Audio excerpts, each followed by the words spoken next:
Commodity কাফেতে আপনাদের সবাইকে আরও একবার স্বাগত। আপনাদের সঙ্গে আমি ধ্রুবজ্যোতি রায়চৌধুরী।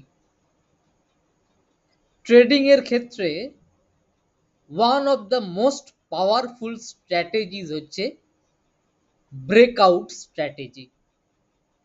নামটার সঙ্গে অনেকেই পরিচিত, কিন্তু মার্কেটে যারা ফ্রেশার বা যারা ইন্টারমিডিয়েট স্টেজে রয়েছেন, চার্ট অ্যানালাইসিসের মাধ্যমে এই ব্রেকআউট স্ট্র্যাটেজিটা তাদের কাছে ক্লিয়ার করে দেওয়ার জন্যই আমার আজকের এই ভিডিও।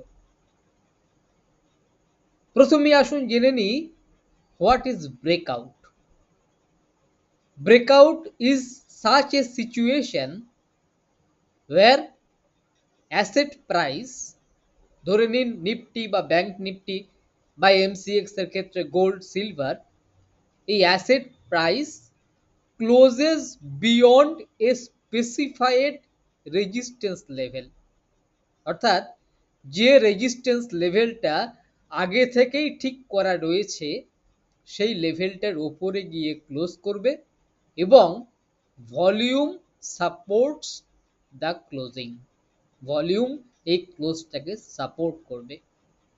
এটা সিম্পল টার্মে এইটাই হচ্ছে ব্রেকআউট। এবং যখন নিচের দিকে আসে সাপোর্টকে ব্রেক করে দেয়, তখন তাকে আমরা বলছি breakdown. In both the cases, volume is very much important. Volume ছাড়া ব্রেকআউট বা ব্রেকডাউন কোনোটাই সম্ভব নয়। এই ব্রেকআউট স্ট্র্যাটেজিতে আমরা তিনটে পার্ট পাচ্ছি, একে তিনটে ভাগে আমরা ভাগ করছি। পার্ট নাম্বার 1 PTZ, অর্থাৎ প্রাইমারি ট্রেড জোন বা পাওয়ার ট্রেডিং জোন বা potential turning zone. Number 2 CHOC, change of character. Number 3 BOS, অর্থাৎ ব্রেক অফ স্ট্রাকচার। যে কথাগুলো বললাম সেগুলো টেকনিক্যাল টার্ম, এবং এই তিনটের কম্বিনেশনই হচ্ছে ব্রেকআউট স্ট্র্যাটেজি। এই স্ট্র্যাটেজিতে 10টা কন্ডিশন আছে, 10 কন্ডিশনস, এবং প্রত্যেকটা কন্ডিশন এর ইকুয়াল ইম্পর্টেন্স। আসুন একটা চার্টের মাধ্যমে আমরা বোঝানোর চেষ্টা করি যে এই যে তিনটে স্টেজ বললাম, প্রথম হচ্ছে পিটিজেড, তারপরে সিএইচওসি, তারপরে বিওএস, এই তিনটে স্টেজকে কিভাবে অ্যাপ্লাই করা হচ্ছে। আমরা এই মুহূর্তে রয়েছি কমেক্স গোল্ডের ডেইলি চার্টে।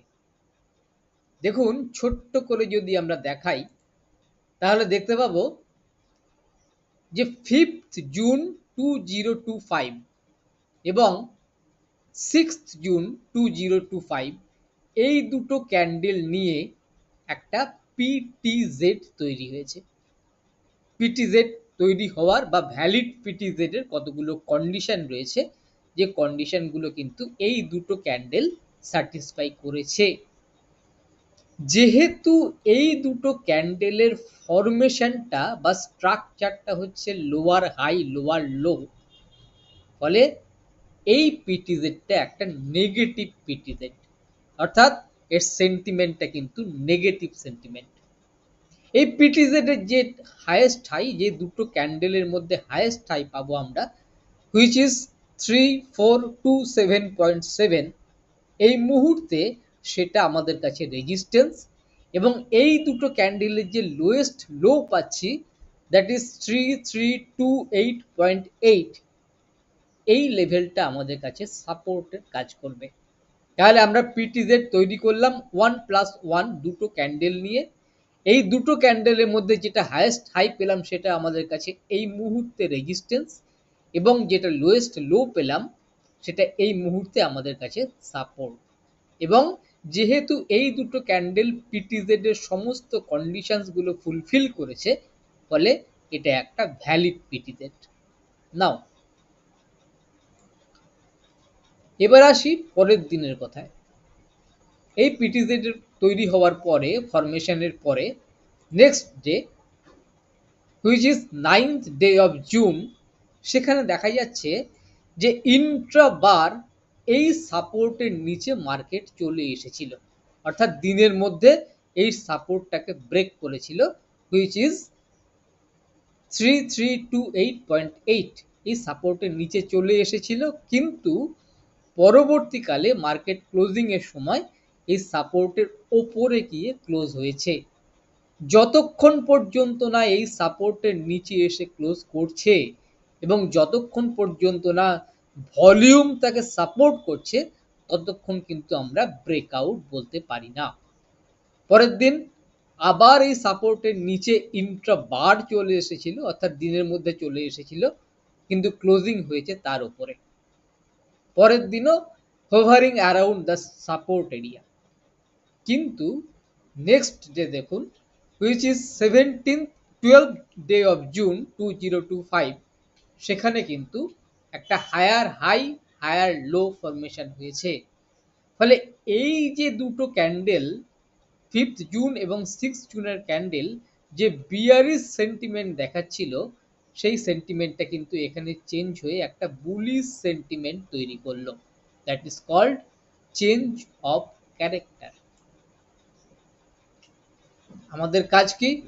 আমাদের কাজ যে নতুন পিটিজেড তৈরি হলো সেটা ভ্যালিড কিনা সব দিক থেকে দেখে নেওয়া, এবং হ্যাঁ, এই পিটিজেডটা একটা ভ্যালিড পিটিজেড, যে পিটিজেডের দুটো ক্যান্ডেল নিয়ে তৈরি হচ্ছে। হাইয়েস্ট হাই, এই দুটো ক্যান্ডেলের highest high, that is 3419.8, is our most important resistance level. ওই যে আগে বলছিলাম যে প্রি ডিফাইন্ড রেজিস্ট্যান্স লেভেল, সেই লেভেলটা কিন্তু এই মুহূর্তে এই ক্যান্ডেলটার হাই। দেখা যাচ্ছে 13th ডে অফ জুন এই রেজিস্ট্যান্সটাকে ব্রেক করেছে এবং ভলিউম তাকে সাপোর্ট করেছে। শুধুমাত্র এখানে আগের দিনের ভলিউম থেকে আজকের ভলিউম বেড়েছে, সেটাই কিন্তু স্যাটিসফ্যাক্টরি কনফার্মেশন নয়। এই ভলিউমের ক্ষেত্রেও 3টে কন্ডিশন আছে, সেই সমস্ত কন্ডিশনগুলোকে ফুলফিল করতে হবে, তবেই বলা যাবে এই যে 13th জুনের ক্যান্ডেলটা, এটা একটা ইনিশিয়েটার ক্যান্ডেল। কিন্তু আপনি বলবেন যে যেহেতু একটা পিটিজেড এর মধ্যে চেঞ্জ অফ ক্যারেক্টার হয়ে যাচ্ছে এবং তার রেজিস্ট্যান্সটাকে ব্রেক করছে নতুন একটা ক্যান্ডেল, ফলে এটা একটা ভ্যালিড ব্রেকআউট আপনি বলবেন। কিন্তু আমি বলবো যে না, এখনো ব্রেকআউটটা সম্পূর্ণ হয়নি, আর একটা স্টেজ এটাকে দেখতে হবে, তাহলেই বোঝা যাবে যে এই লেভেলে যে পজিশনে ক্লোজিং হয়েছে সেটা ভ্যালিড ব্রেকআউট কি না। ফলে পড়াশোনাটা এই জায়গাতেই প্রথমে চিনতে হবে আমাদের পিটিজেড, লেটেস্ট পিটিজেড। দ্বিতীয় কথা দেখতে হবে সেখানে চেঞ্জ অফ ক্যারেক্টার হচ্ছে কিনা, এবং তৃতীয় কথা কোনো ইনিশিয়েটিং ক্যান্ডেলের মাধ্যমে এই ব্রেকআউটটা হচ্ছে কিনা। এটাই শেষ নয়, এর পরেও একটা কন্ডিশন আছে। আমাদের কাজ হচ্ছে এই পুরো বিষয়টাকে আমাদের ছাত্রদের শেখানো এবং এই চার্ট অ্যানালাইসিসের মাধ্যমে কিভাবে ট্রেডিং ডিসিশন নিতে হয় সেটা তাদেরকে দেখানো। এই অ্যাপ্লিকেশনের ক্ষেত্রে যে প্রবলেমগুলো আসতে পারে সেই প্রবলেমগুলো আগে থেকে তাদের বলে দিয়ে সে ব্যাপারে তাদের তৈরি করা। ফলে খুব মাইনিউটলি বিষয়টাকে দেখবেন, খুব কসাসলি ব্রেকআউট স্ট্র্যাটেজিতে কাজ করবেন, এবং আমার এতদিনের যে ধারণা, তাতে করে breakout strategy is one of the most powerful trading strategy. আজ এই পর্যন্তই, আবার দেখা হবে। নমস্কার।